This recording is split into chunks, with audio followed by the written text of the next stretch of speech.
The overall goal of this procedure is to describe a simple technique to optimize the staining and visualization of estrogen receptor alpha using cross-sectional slices of Pial arterioles obtained from female rat brains. This is accomplished by first removing Evans blue dye-stained Pial arterioles from the brain's surface and cutting them into 8-micron rings using a cryostat. After sectioning, the cross-sections are mounted on slides and incubated with the primary antibody against estrogen receptor alpha. Next, the sections are incubated with the secondary antibody and counterstained using mounting media containing DAPI.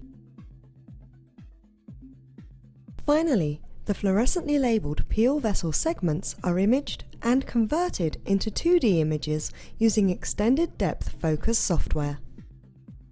Ultimately, results can be obtained that show Pial arteriolar estrogen receptor alpha through the use of a Nikon immunofluorescent microscope with extended depth software. My name is Dr. Marguerite Littleton-Kearney. Today, Dr. Neelufar Rezvani, a postdoctoral fellow in my laboratory, will demonstrate a simple procedure in order to optimize the visualization and staining of estrogen receptor alpha in Pial arterioles.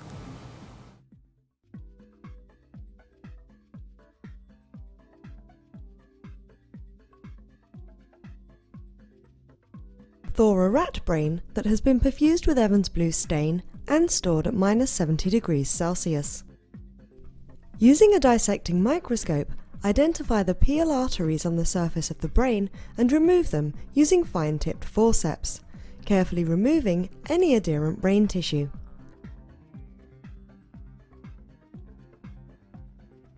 Place the arteries in a small test tube on ice. Fix the arteries in 2% cold paraformaldehyde in 0.1 mole of PBS for 30 minutes. To prepare the arteries for sectioning, pour embedding medium on a freezing disc set at -20 degrees Celsius. Place a section of artery flat on the chuck and wait for it to freeze. Once it has frozen, firmly place the artery upright in embedding media on the cryostat freezing disc. Ensure that the tip of the artery is facing forward. Hold the artery with tweezers until it is solidly frozen.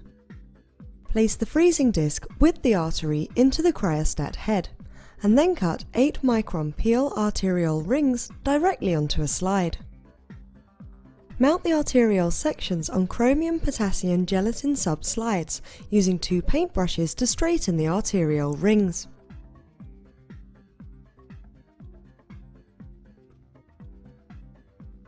Store the prepared slides in a slide box in the refrigerator at 4 degrees Celsius overnight.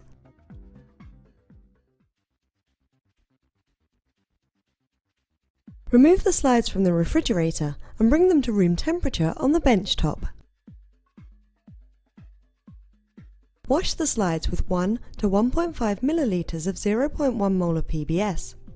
After 10 minutes, drain the PBS and repeat twice more. After the final PBS wash, incubate the slides in 1 milliliter of 50 millimolar ammonium chloride for 30 minutes at room temperature in order to reduce endogenous fluorescence. Wash the slides in 0.1 mole of PBS 3 times at 10 minutes per wash as previously described. Next, block the slides in a PBS solution containing 0.1% Triton X100 plus 1% normal goat serum for 30 minutes to reduce non-specific binding of the primary antibody. After blocking, incubate the slides with the primary antibody against ER-alpha diluted to a concentration of 1 to 500 in the blocking solution overnight at 4 degrees Celsius.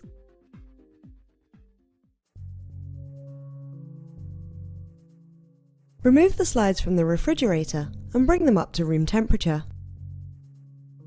Wash off any unbound primary antibody with 1 to 1.5 milliliters of 0.1% PBS 3 times for 10 minutes each time. Incubate the slides with Oregon Green 488 secondary anti-rabbit in blocking solution for 2 hours in the dark at room temperature. After incubation, wash the slides in 0.1 mole of PBS 3 times at 10 minutes per wash, and then bring them to a ventilated hood. Place a drop of mounting media containing DAPI on the vessels, and then place a cover slip over the sample. Apply clear nail polish to seal the edges of the cover slip and allow it to dry completely.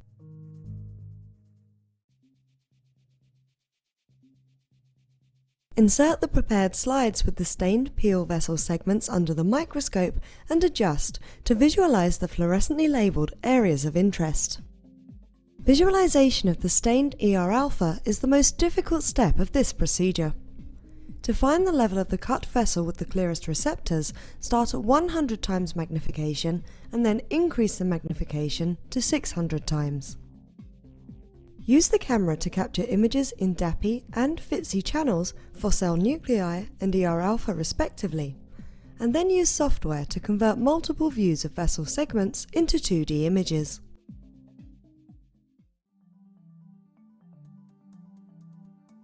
Here, the results of immunofluorescent staining for ER-alpha are shown in green and counterstaining with DAPI in blue in a Pial artery ring isolated from a female rat brain.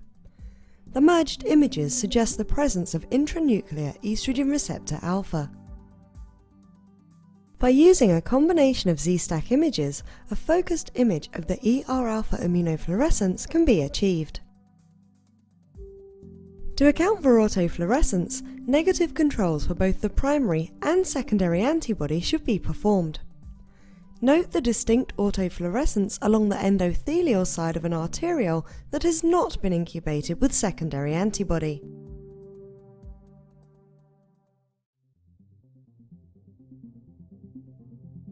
After watching this video, you should have an appreciation of how to isolate Pial arterioles from the brain surface and to prepare 8-micron cross-sectional rings. Additionally, you should be familiar with how fluorescently label estrogen receptor-alpha and to visualize the receptors using a digital immunofluorescent microscope and Nikon extended depth software.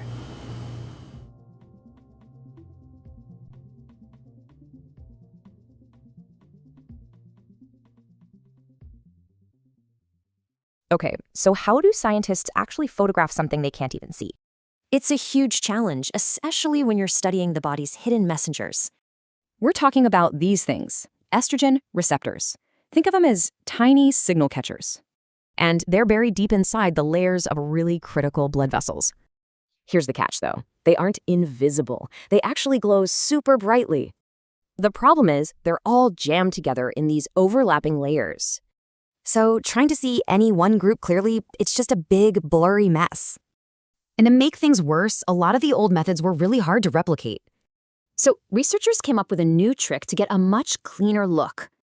It's a simple idea, but it's also a total game changer. The process is brilliant. They basically freeze the artery and then slice it super thin. And when I say thin, I mean 8 micrometers. That's way thinner than a human hair. Slicing it up like this lets you see each individual layer perfectly. And suddenly you get these incredibly clear images from a dozen different angles. So what's the big deal? It makes vital research way easier, cheaper, and more reliable. It makes you wonder, what else is out there just waiting for a new way to be seen?